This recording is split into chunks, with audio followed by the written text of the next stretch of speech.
Salésio D'Agostinho, prazer em tê-lo aqui no programa, né? Como é que tá esse clima aí? Tu gosta do inverno? Gosto. É?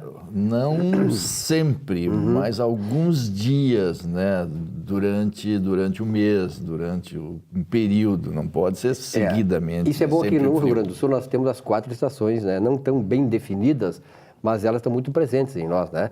Quer dizer, o brabo do inverno, que eu acho, é a questão da alta umidade relativa do ar. A gente respira água, então o problema, por isso que nós temos muitos problemas de pneumologia, né, em crianças, problema questão respiratória e tal, por essa umidade, né, que isso é o problema. E não é só problema para as crianças também, é para as pessoas idosas também. Até porque o Brasil é o seguinte, nós estamos hoje sendo um país que vai se tornar daqui a 20, 30 anos um país de mais velhos, mais de 60, quase 50%, 50%. População de mais de 60 anos. E essa população, claro, que a gente sofre, né? A gente sofre. Mas, Salésio, parabéns pelo espaço. Eu tenho falado com muitas pessoas que estão gostando muito, porque muitas vezes aqui nesse espaço, o estudante de contabilidade, o pequeno empresário que não tem muita noção da importância da contabilidade, ele está tendo esta lição, pequenas lições assim de como usar a contabilidade para favorecer a saudabilidade financeira e econômica da sua empresa. Por exemplo, tem muitas instituições que trabalham no mesmo ramo, por exemplo, ramo financeiro, e que têm lucros exorbitantes no mesmo período. Como é que se explica isso? Mas antes disso, eu quero dizer que não é só o pequeno empresário, também os grandes empresários, os grandes empresários, os grandes administradores, né? E que hoje a contabilidade ela é muito importante. Ela é importante porque é através dela que as pessoas ficam ricas ou pobres. Meros ajustes, meros procedimentos técnicos, nós podemos alterar resultados das pessoas jurídicas. A escolha é sua. Exatamente. Porque verifica que um tempo atrás, alguns anos atrás, um administrador recebia participação no resultado. E a sua empresa estava com déficit, estava com prejuízo alto. E ele chegou para mim, D'Agostinho, o que é que eu faço? Eu preciso de dinheiro, a minha empresa precisa ter lucro, o que é que eu tenho que fazer? Verifica que de um resultado deficitário, de um déficit, de um prejuízo, se transforma isso num lucro.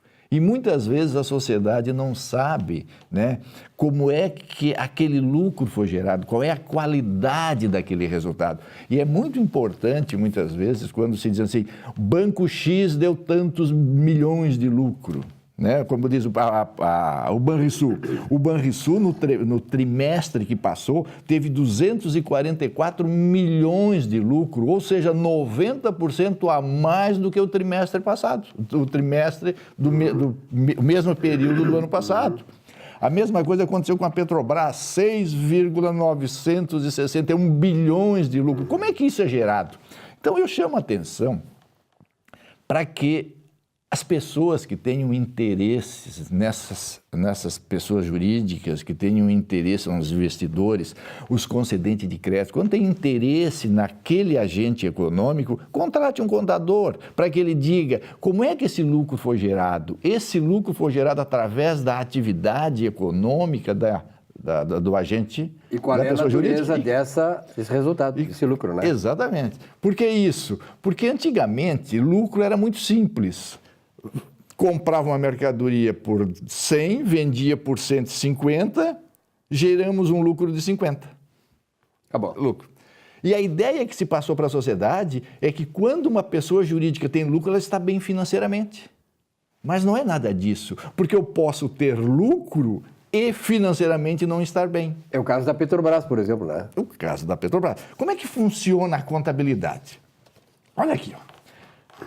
Veja só. A contabilidade, ela funciona através de 2 sistemas, sistema financeiro e o sistema econômico. Ok? É através do sistema econômico que nós apuramos o resultado. E esse resultado é a diferença entre a receita e a despesa. Ora, só porque ativo e despesa são coisas que nós temos. E passivo e receita é como nós conseguimos as coisas que temos. Quando eu tenho um ativo, eu tenho ativo porque eu posso vender. No momento em que esse ativo eu não posso mais vender, ele se transforma numa despesa. Então, veja, vendi uma mercadoria.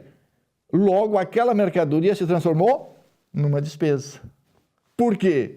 Porque ao vender a mercadoria, eu entreguei, aquela mercadoria não é mais um ativo, porque eu não posso vendê-la 2 vezes.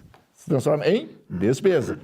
E o dinheiro que eu recebi pela venda é uma receita. Por que é uma receita?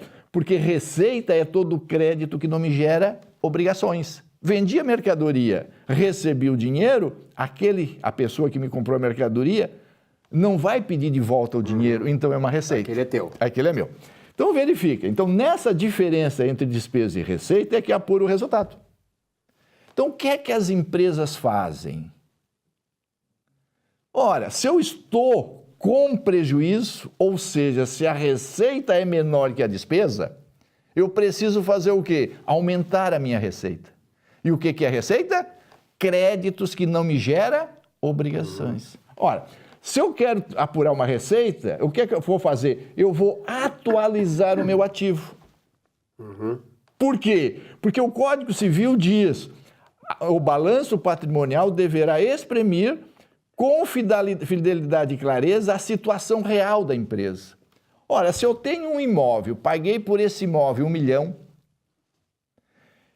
e no mercado esse imóvel não vale 1 milhão, vale 2 milhões, o que é que eu faço? Atualizo aquele bem, então aumenta o meu ativo, a origem daquilo é uma atualização monetária.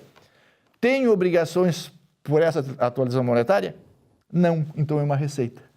Então verifica que quando aumenta o meu ativo sem gerar obrigações, é uma receita. E não é uma receita financeira, patrimonial. Patrimonial. De valorização patrimonial. Exatamente. Muito bem. Quando diminui o ativo sem diminuir o passivo, tenho despesa. Então não é só ter lucro, eu também posso mascarar prejuízo. Porque assim como eu posso avaliar para cima o meu ativo, eu posso avaliar para baixo o meu ativo. Isso significa dizer, por exemplo, que uma empresa ela pode estar economicamente bem e financeiramente mal. Exatamente. Economicamente bem, quando a minha receita é maior que a despesa da atividade. E é por isso o contador entra para esclarecer isso ao empresário, ao gestor. O que significa estar bem economicamente? E o que significa estar bem financeiramente? Então, quando uma pessoa jurídica não paga as suas contas, significa dizer que a estrutura financeira ela não está harmonicamente organizada. Ajustada. Isso aí, é. E quando ela está mal economicamente, significa dizer que a receita está aquém das despesas, também ela não está devidamente ajustada de acordo com aquela atividade que ela desenvolve. É por isso que é muito importante se buscar a orientação do contador, porque o contador é aquele que examina os elementos que compõem o patrimônio das pessoas jurídicas para sugerir alterações daquele procedimento administrativo para que as coisas funcionem corretamente. Beleza. E isso aí, a importância nisso aí do contador. Cada profissional tem o seu campo de atuação. Entende? Não adianta nós convocar um advogado para falar sobre contabilidade, porque o campo do advogado é examinar as leis para aplicar em benefício do seu cliente. E nem um contador para falar sobre leis. E nem o contador para falar sobre leis. Claro. O contador examina as demonstrações contábeis, a partir daí busca-se os resultados para aplicar em benefício do seu cliente. É por isso que é importante o contador, porque o contador, como se diz, é o médico das pessoas jurídicas. Se a pessoa jurídica está doente, chama um contador e diga qual é a doença que tem e, a partir daí, aplique-se os remédios para que ela funcione bem. O economista aqui agradece a aula de contabilidade do amigo hoje. Eu e o nosso telespectador. Não tenha dúvida. E nós estamos... O nosso objetivo é esse. Claro. O nosso objetivo é esse. É procurar esclarecer, porque na vida tudo é fácil. Difícil é quando quer se enrolar, quando quer dizer aquilo que não é. Entende? Porque é muito simples. Se eu tenho alguma coisa, a pergunta que se faz é: isso que eu tenho eu posso vender? Não. Despesa. Isso que eu tenho eu posso vender? Posso. Ativo. A origem daquilo que eu tenho que pagar? Sim. Passivo. A origem daquilo que eu tenho, tenho que pagar? Não. Receita. Então, é débito e crédito e a separação entre demonstrativo financeiro e demonstrativo econômico. Simples assim. Muito simples. Salésio D'Agostinho. Isso é rimou. Salésio, um abraço, obrigado. Até a semana que vem no nosso Conversando sobre Contabilidade.